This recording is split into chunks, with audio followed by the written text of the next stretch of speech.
కొన్ని రకాల కంటి సమస్యలు మెదడుకు సంబంధించినవి కావచ్చు. నేను మీ consultant neuro physician doctor Krishnakant. ఉన్నట్టుండి కంటి చూపు మసకబారిపోతే దానికి రెండు ముఖ్య కారణాలు, ఒకటి ఆప్టిక్ న్యూరైటిస్, రెండు స్ట్రోక్ అన్నమాట. ఈ స్ట్రోక్ లో కారణం ఏంటి అంటే ఏదైతే కంటి నరం ఉంటుందో ఆ నరానికి సంబంధించిన రక్త ప్రసరణ ఆగిపోవటం ఉన్నట్టుండి దాని వలన అవ్వచ్చు, కంటి నరం చుట్టూతూ ఉండే పొర డ్యామేజ్ వలన అవ్వచ్చు. ఇంకొక ఇంపార్టెంట్ కారణం ఏంటంటే ఉన్నట్టుండి రెప్ప వాలిపోవడం.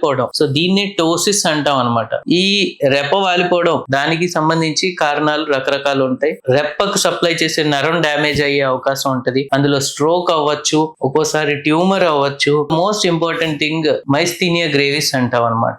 రెప్పకి సప్లై చేసే సిగ్నలింగ్ వ్యవస్థ ఏదైతే ఉంటుందో అది సరిగ్గా పనిచేయకపోవడం వలన వచ్చేదే మైస్థీనియా గ్రేవిస్ అనే జబ్బు. ఈ రెప్ప వాలిపోవడం ఏదైతే ఉందో ఇది ఉన్నట్టుండి కనిపిస్తే ఒక రకమైన కారణాలు ఉంటాయి. అందులో స్ట్రోక్ అవ్వచ్చు, ట్యూమర్ అవ్వచ్చు. వీటికి స్కానింగ్ అడ్వైస్ చేస్తాం. అయితే సిటీ గానీ ఎంఆర్ఐ స్కాన్ గానీ అడ్వైస్ చేస్తాం. అదే మైస్థీనియా గ్రేవిస్ కనుక సస్పెక్ట్ చేస్తే నర్వ్ కండక్షన్ లో రిపిటేటివ్ నర్వ్ స్టిమ్యులేషన్ టెస్ట్ అనేది ఒక స్పెషల్ టెస్ట్ చేయటం జరుగుతుంది. దాంతో పాటు రక్తంలో యాంటీబాడీ టెస్టింగ్ ఒకటి చేస్తాం అనమాట. మూడో కండిషన్ వచ్చి కంటి చూపు నిదానంగా మసకబారిపోయి బ్లర్ అయిపోతున్నాయి అని చెప్పి వెళ్తే కన్ను డాక్టర్ గారు మీ నరం వెనక వాపు ఉంది, నీరు చేరుంది, ఇది మా జబ్బు కాదు, మీరు వెళ్ళి న్యూరాలజిస్ట్ ని కన్సల్ట్ అవ్వండి అని చెప్తుంటారు అనమాట. ఈ కంటి నరం వెనక వచ్చే వాపు దీన్నే పాపిల్లెడిమా అంటాం అనమాట. సో ఇది ఏ కండిషన్స్ లో వస్తది అంటే, ఒకటి బ్రెయిన్ లోపల ప్రెషర్ పెరిగే కండిషన్స్, ఏదైనా గడ్డ అవ్వచ్చు, ఇడియోపతిక్ ఇంట్రాక్రేనియల్ హైపర్ టెన్షన్ అంటాం. బ్రెయిన్ లోపల ఉండే నీరులో ఉండే ప్రెషర్ పెరగటం వలన